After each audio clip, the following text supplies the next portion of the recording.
Alright guys, if you're in your 20s or 30s and trying to figure out how to start investing, then this video is made for you. No BS, no complicated finance talk, just a real step-by-step guide on how to start investing as a beginner in 2025, even if you've never invested before and have no idea where to start. Now, before we dive in, a quick disclaimer. I'm not a financial advisor or expert. I'm just someone who has spent years learning how the stock market works, how to invest safely, and how to build a long-term passive income through investing. This video is for educational purposes only, and it's designed to help you understand how to grow your money responsibly. Everything that I'm about to teach you is based off my own investing experience. I'm not being paid by any companies to give you guys specific financial information. And I'm going to be very realistic. Do not expect to become a millionaire overnight by learning this information. But if you take this video seriously and follow along, you will thank yourself later. Trust me. So with that out of the way, let's get started. Part 1, why you should invest. Most people don't invest at all. They just put all of their savings in a standard bank account and think that's good enough. But what they don't realize is by doing nothing with it, they're actually losing money every single year. Here's why. Inflation in the US averages 3% per year. That means every year, your money is losing buying power. So if you have $10,000 in a savings account, in 10 years' time, that exact same amount will only buy you about $7,400 worth of stuff. Meanwhile, the average interest on a savings account is just 0.4%. That's not even close to keeping up with the inflation rate. Now let's compare that to the stock market. And over the past 100 years, the S&P 500 has returned 10% annually before inflation. After adjusting for inflation, that's about 7% of real growth per year. And that's the beauty of investing. It doesn't just protect your money, it grows it. When you invest, you're essentially letting your money work for you. And over time, that growth compounds, meaning your profit starts to earn profits. That's how real wealth is built. Not overnight, but with patience and consistency. Part 2, how the stock market works. The stock market is a huge digital marketplace where people buy and sell ownership in companies called stocks or shares. When you buy a share of a company like Apple or Google, you own a very small part of that company. If the company grows and makes money, the value of your share goes up. Some companies also pay dividends, which are a portion of their profits that go directly to their shareholders. It's important to understand that the stock market can fluctuate daily based on news, economic data, and investor sentiment. I mean, just have a look at the drama that's going on between Donald Trump and Elon Musk at the moment and how it's drastically having a negative effect on Tesla's share price. But over time, it trends upwards. Historically, despite wars, recessions, pandemics, COVID-19, the market always recovers and continues to grow. And that's why long-term investing is so powerful. Investing in one single company can be extremely risky because if that company goes bankrupt or loses all of its wealth, all of your money that you invested goes down with it. That's why beginners are much better starting off with something called an ETF. Part 3. What are ETFs and why they're great for beginners? ETF stands for Exchange Traded Fund. It's basically a bundle of many different stocks from many different companies grouped into a single investment. When you invest in an ETF, you're buying small pieces of hundreds or even thousands of companies all at once. I like to picture it as walking around the grocery store with your trolley or shopping cart, walking around and only picking the best products off the shelf that you know are trustworthy, reliable, and have a strong record of proven results. So this spreads your risk out and makes investing a lot safer for beginners. Some of the safest and most popular ETFs include VOO or VOO. It tracks the S&P 500, meaning you're investing in 500 of the biggest companies within the US. It has returned an average of 10% per year and has super low fees. This was actually the first ETF that I ever invested into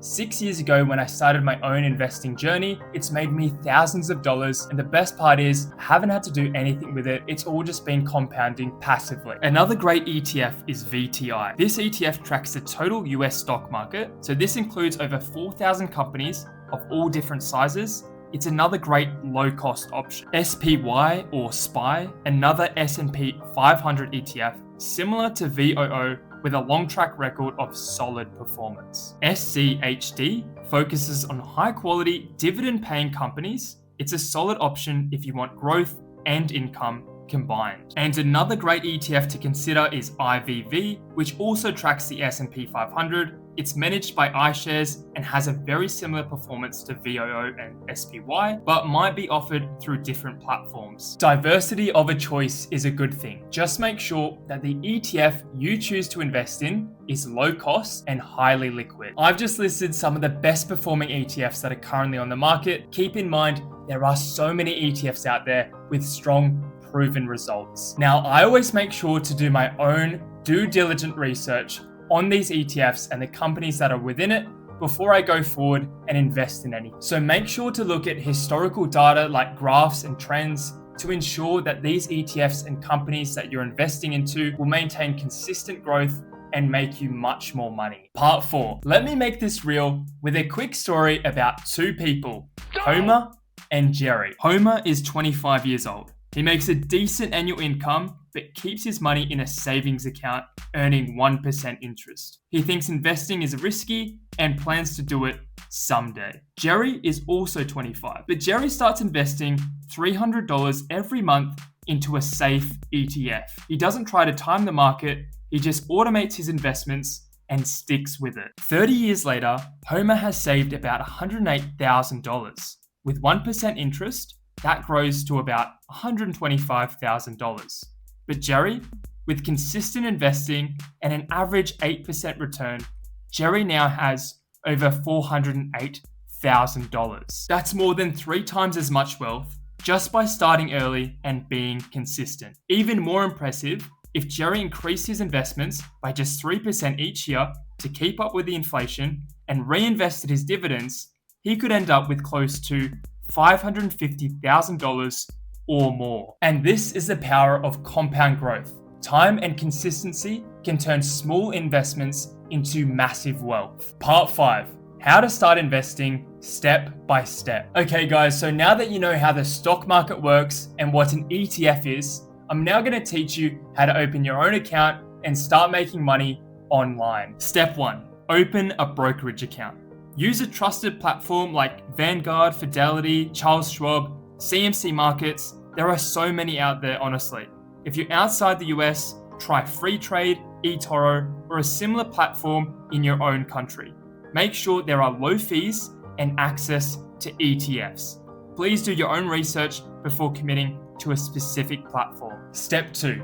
Fund your account and automate your deposits. Even if it's just $50 or $100 a month, just start low and only invest what you can afford. If you can, set up automatic transfers so you don't even have to think about depositing for every single trade, because automation helps you stay consistent. I'm personally quite spontaneous when it comes to investing into my portfolio. So if I receive a significant amount from my employer or Google AdSense, for example, then I'll reinvest it into an ETF on my own trading account. Step 3. Choose a low-cost ETF. Pick one ETF that tracks the market like VOO, VTI, or SPY. You don't need 10 different investments, just one solid ETF is more than enough for beginners. Especially if the ETF contains large companies that have been making consistent annual profits. And to be honest, most ETFs will contain companies like this. Step 4. Invest consistently and don't panic. Markets go up and down. Don't stress when your balance drops. It's completely normal. Stick with it and keep investing.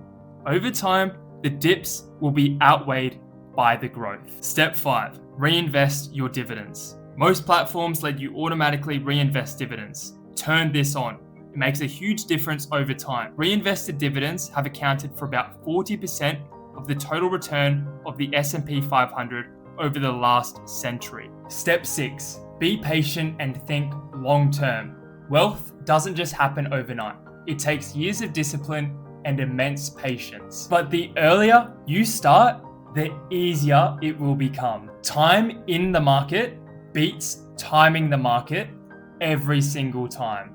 And always remember, no matter what type of investment, there will always be some element of risk. But to be honest with you, I've been investing in ETFs ever since I was a teenager, and I've never lost any money over time. I've made great profits from the ETFs that I've selected by doing my own research and just being patient and consistent. I actually very rarely check my investments. So once I invest into an ETF, I don't usually monitor the portfolio. If you check every single day, it's not going to help because that number may fluctuate very quickly. But over time, once you do look, after 3-6 months, you will notice a great difference. And to be honest, if you check 5-10 years in the future, you're ready to sell those shares for a profit, then you can put it towards buying a house, a property, a new car, or any type of business venture.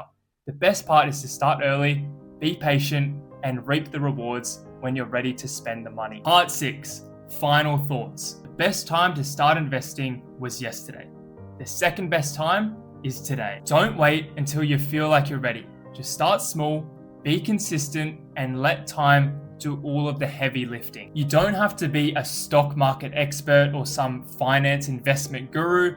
You just need to be like Jerry and not like Homer. Choose safe ETF investments, invest regularly when you can, reinvest your dividends, and be patient. They're the 4 key things as a beginner you need to know to start investing. If you found value from this video, hit that like button, please subscribe, and comment down below if you want me to make a separate video walking you through how to use the trading platforms I mentioned before, and even how to structure a beginner's portfolio of ETF investments. So remember, investing isn't about getting rich quick.